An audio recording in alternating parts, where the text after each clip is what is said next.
नमस्कार दोस्तों, मैं रत्नेश सर आप सभी का स्टडी 91 में स्वागत करता हूं। और कैसे हैं आप सभी? उम्मीद करता हूं आप सभी स्वस्थ होंगे, जहां भी होंगे मस्त होंगे।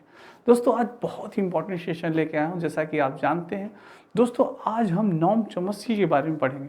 दोस्तों आपको मालूम है कि नोम चॉम्स्की ने भाषा विकास का सिद्धांत दिया था। बहुत ही इंपॉर्टेंट है क्योंकि हमारे सीटेट में नोम चॉम्स्की से भर भर के क्वेश्चन पूछे गए दोस्तों। फर्स्ट शिफ्ट में भी, सेकंड शिफ्ट में, चाहे तो आप अगर आपने एग्जाम दिया होगा तो आपने एनालिसिस किया होगा।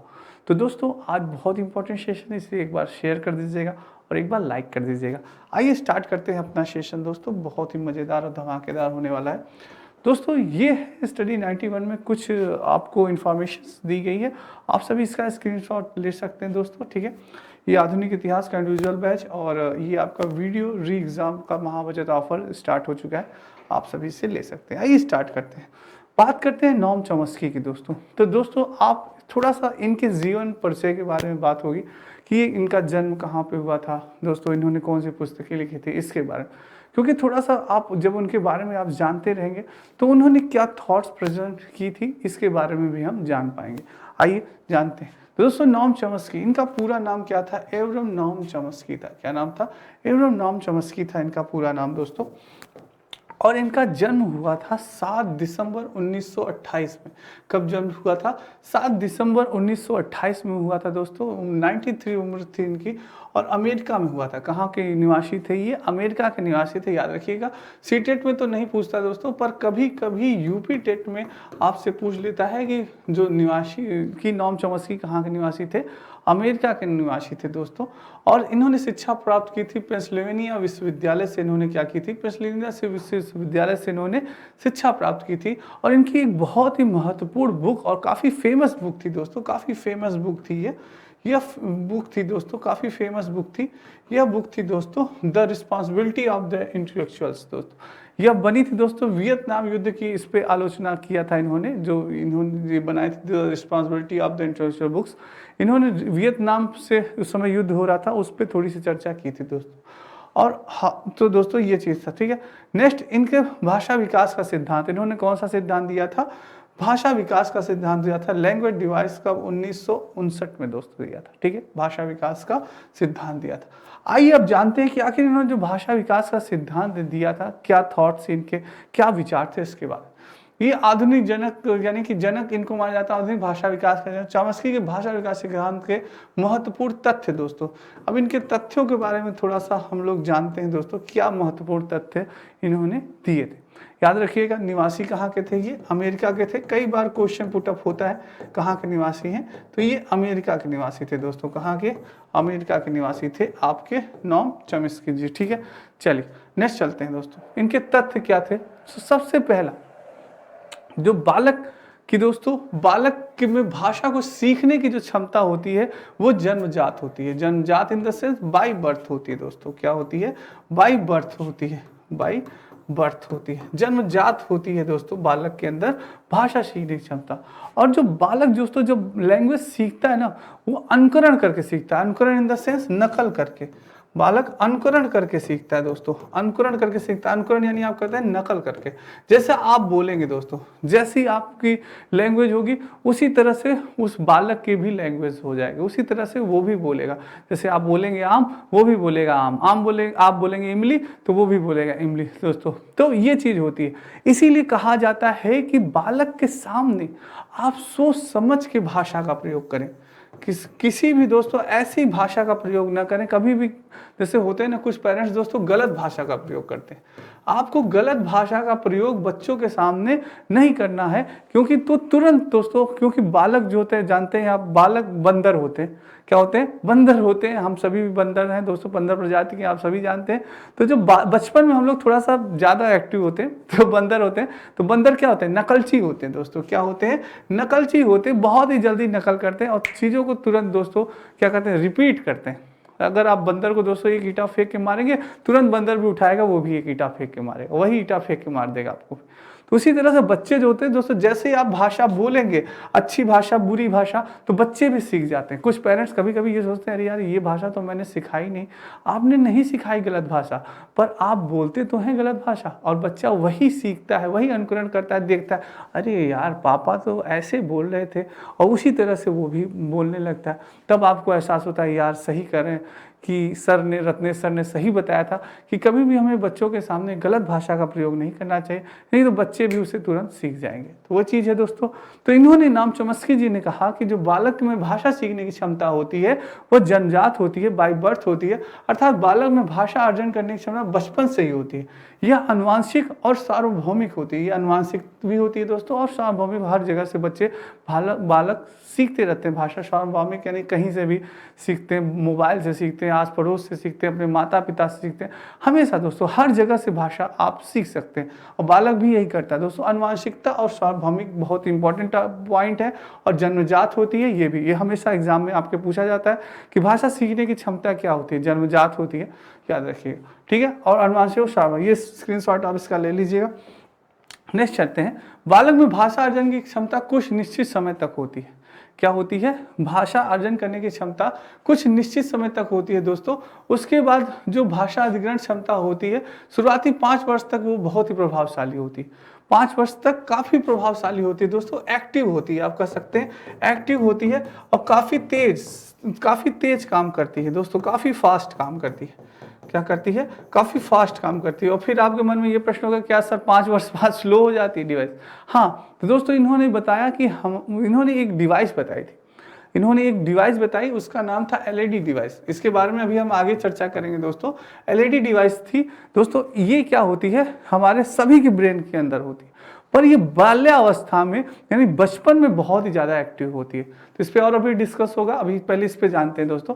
बालक में भाषा अर्जन करने की क्षमता कुछ निश्चित समय तक होती है, और भाषा अधिग्रहण क्षमता जो होती है वो शुरुआती 5 वर्ष तक काफ़ी प्रभावशाली होती है, और उसके बाद भाषा सीखने में क्या होती है? कठिनाई होती है दोस्तों। जो बालक होता है बचपन में दोस्तों, कोई भी भाषा में अगर आपको सिखानी है दोस्तों, हिंदी सिखानी है, उर्दू सिखानी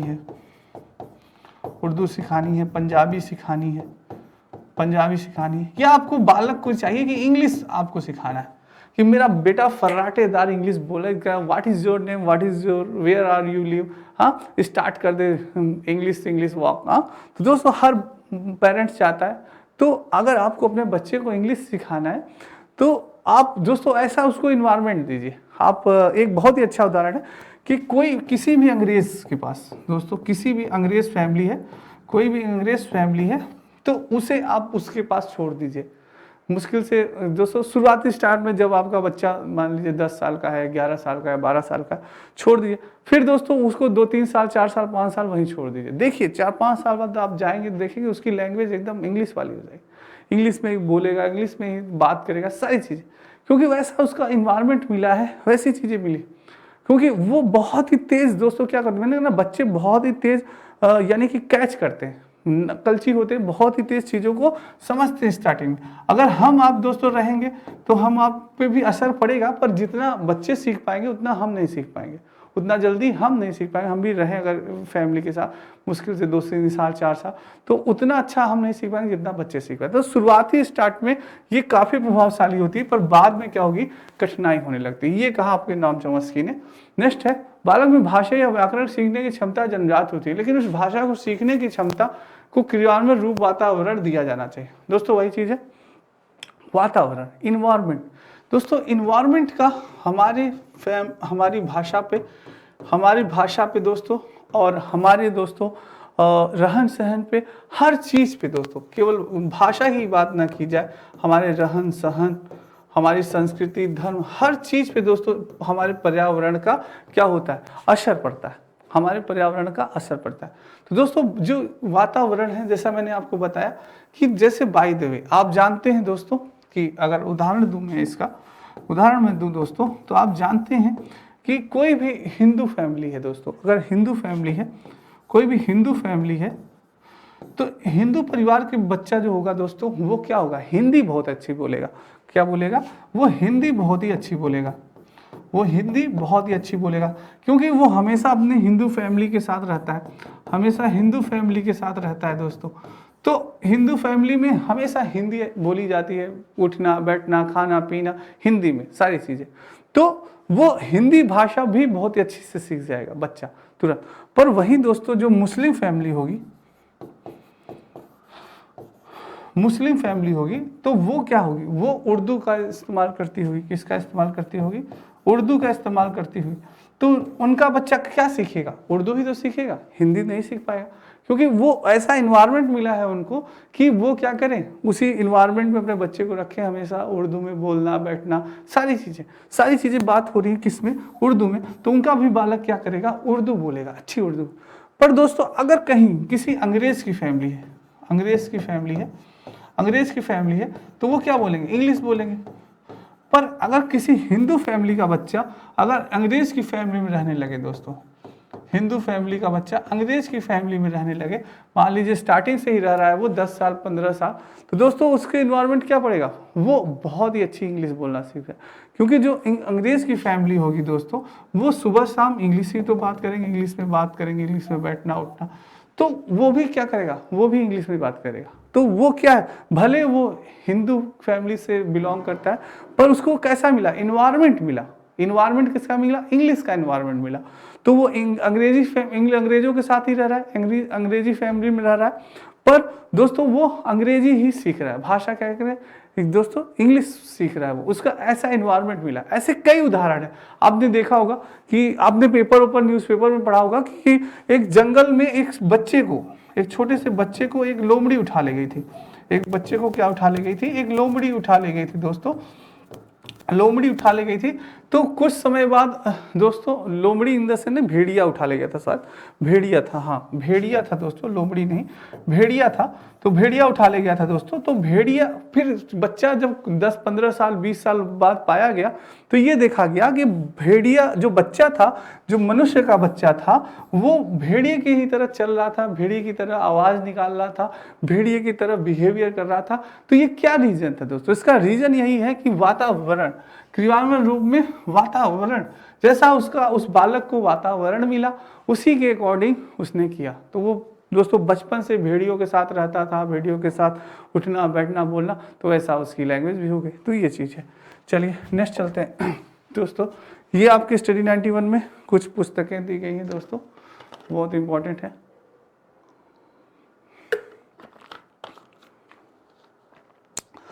चलिए नेक्स्ट चलते हैं।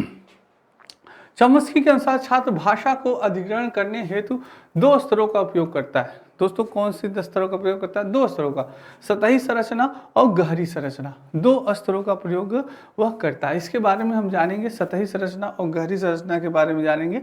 इससे पहले थोड़ी सी चीज़ों के बारे में और दोस्तों सर्च करते हैं, बताते हैं आपको। आइए दोस्तों,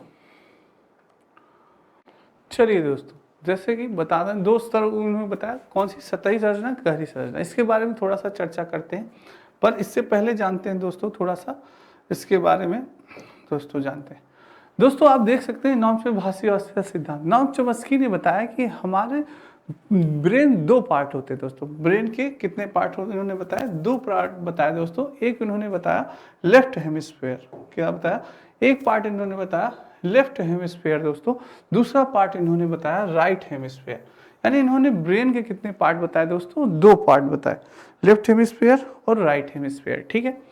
तो दोस्तों इन्होंने बताया कि जो भाषा सीखने की क्षमता होती है, जो भाषा हम सीखते हैं, वो हम अपने लेफ्ट हेमिस्फीयर यानी लैंग्वेज में ब्रेन से सीखते हैं दोस्तों। ब्रेन दोस्तों एक हमारा राइट और एक लेफ्ट होता है, ठीक है, 2 पार्ट।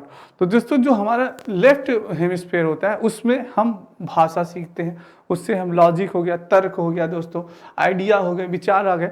तो ये हमारे लेफ्ट ब्रेन का कार्य है दोस्तों। सारे तर्क, विचार, भाषा सीखना, ये सारी चीज़ें हमारे लेफ्ट ब्रेन का कार्य होता है। वो दोस्तों वो चीज़ों को कैच करता है, सीखता है, तर्क करता है, विचार करता है, ये सारी चीज़ें हमारे लेफ्ट ब्रेन में कार्य करती हैं, ठीक है।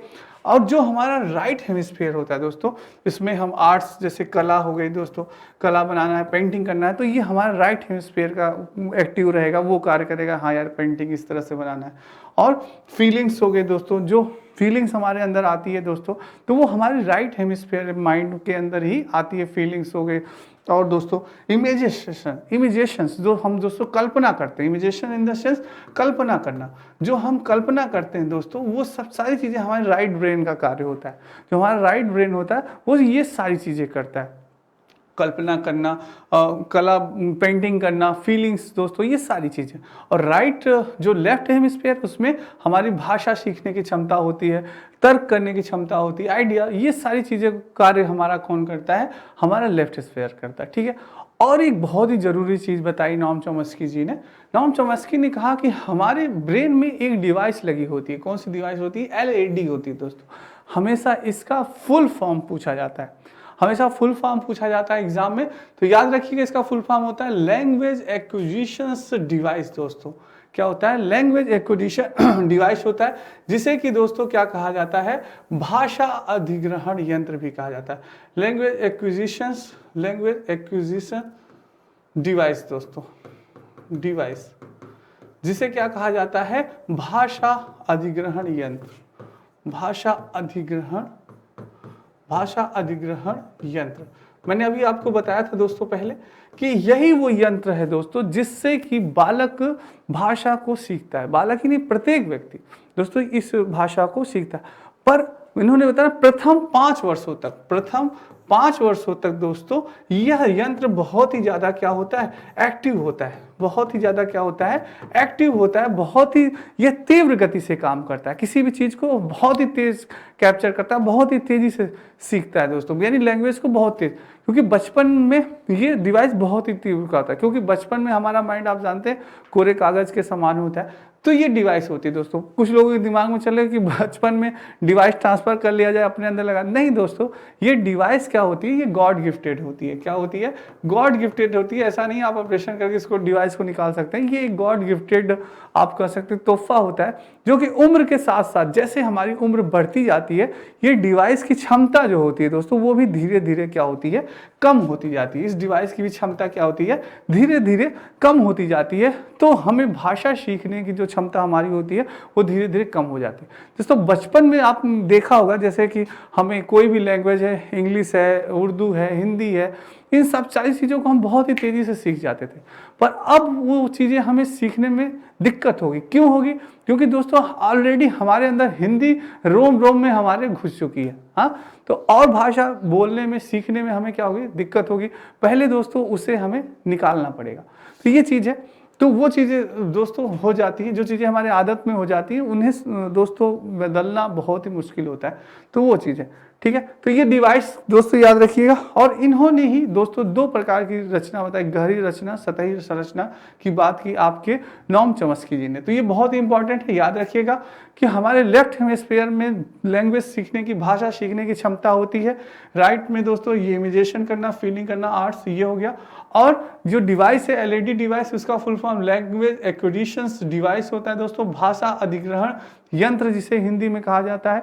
ये आपके नॉम चॉम्स्की जी ने बताया था, ठीक है।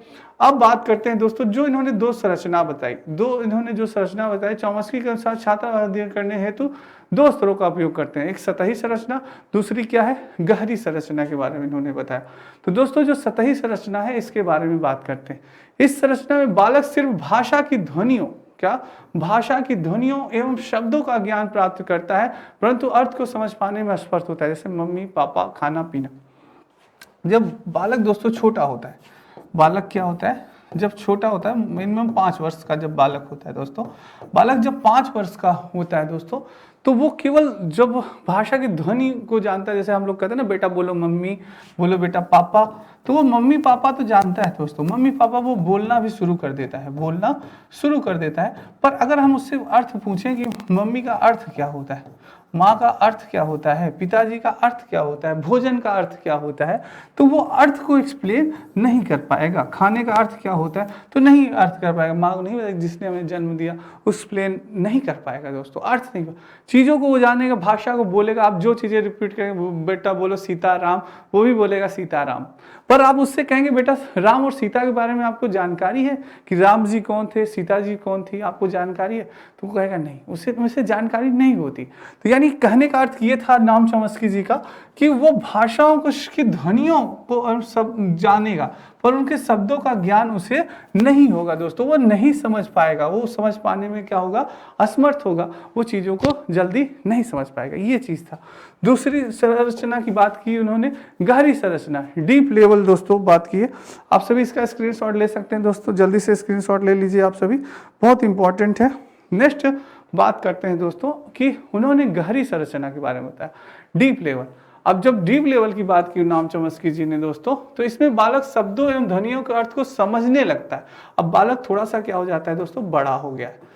बालक क्या हो गया है हमारा, जो छोटा बालक था दोस्तों, अब थोड़ा सा वो बड़ा हो गया है। अब वो ध्वनियों के को भी समझ रहा है और शब्दों का अर्थ भी जान रहा है कि अब बताएंगे, पूछेंगे बेटा सीताराम का अर्थ क्या होता है, बता देगा भाई ये राम जी थे, ये सीता जी थे, ऐसे ऐसे चीज़ें थी, वो सारी चीज़ों को बता देगा। और वो व्याख्या करने में भी समर्थ हो जाता है। क्या करता है, व्याख्या। गहरी संरचना में बालक व्याख्या करने में भी समर्थ हो जाता है। डीप लेवल दोस्तों, डीप में यानी गहराई तक वो व्याख्या कर सकता है। याद रखिएगा, ट्रिक है ये याद करने की, डीप लेवल, गहरी संरचना, जिसमें बालक ध्वनियों को भी समझ सकता है, सुन सकता है, और उसके अर्थ को भी जान सकता है और उसकी व्याख्या भी कर सकता है। तो ये क्या है, ये गहरी संरचना हो गई दोस्तों।